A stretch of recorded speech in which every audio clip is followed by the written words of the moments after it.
Hi friends, welcome to JSJ Jessie Education. இன்னைக்கு நம்ம வீடியோல Solar System and Planets இந்த டாபிக்ல தான் நம்ம essay பார்க்க போறோம். Friends, இத நீங்க 10 lines essayவா யூஸ் பண்ணிக்கலாம், short essay, short paragraph இல்லனா ஸ்பீச்சுக்கு யூஸ் பண்ணிக்கலாம். Friends, வீடியோக்குள்ள போறதுக்கு முன்னாடி ஒரு லைக் பட்டன் பிரஸ் பண்ணிட்டு பாருங்க.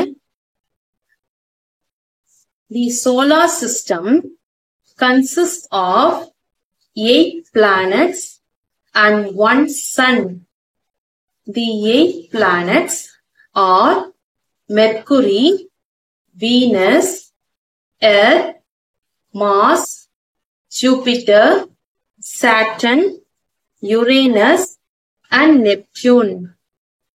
For a planetary body to be called a planet, it needs to fulfill the criteria given by IAU, International Astronomical Union.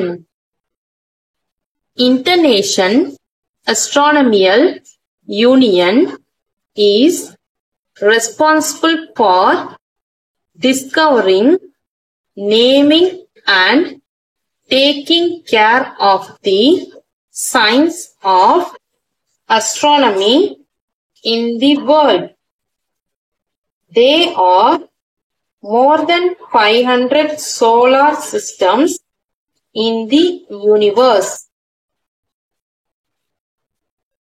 Each planet has its own properties and characteristics.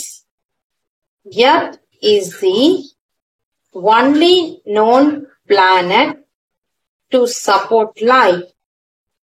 Jupiter is the biggest planet in the solar system. Mercury is the smallest known planet. Sun is not a planet but is considered as a star. Friends, இந்த video உங்களுக்கு பிடிச்சிருந்துச்சுன்னா like பண்ணுங்க, உங்க ஃப்ரெண்ட்ஸ்க்கும் share பண்ணுங்க. வேற ஏதாவது டவுட்ஸ்னா comment செக்ஷன்ல கமெண்ட் பண்ணுங்க. ஃப்ரெண்ட்ஸ், என்னுடைய இன்னொரு channel JSJ Jessie spoken English channel, அதுல ஸ்போக்கன் இங்கிலீஷ் ரிலேட்டடான வீடியோஸ்லாம் போஸ்ட் பண்ணிட்டு இருக்கேன். ஃப்ரெண்ட்ஸ், யூடியூப்ல JSJ Jessie ஸ்போக்கன் இங்கிலீஷ்னு சர்ச் பண்ணீங்கன்னா சேனல் உங்களுக்கு அவைலபிளா இருக்கு. ஃப்ரெண்ட்ஸ், சப்ஸ்கிரைப் பண்ணி அந்த சேனலை சப்போர்ட் பண்ணுங்க. Friends, thanks for watching. We will meet in the next video. Bye bye. See you. Take care. உங்களுக்கு வேற ஏதாவது essay topic, letter writing, speech, English and Tamil வேணும்னாலும் கமெண்ட் செக்ஷன்ல கமெண்ட் பண்ணுங்க. Friends, thank you. Bye bye.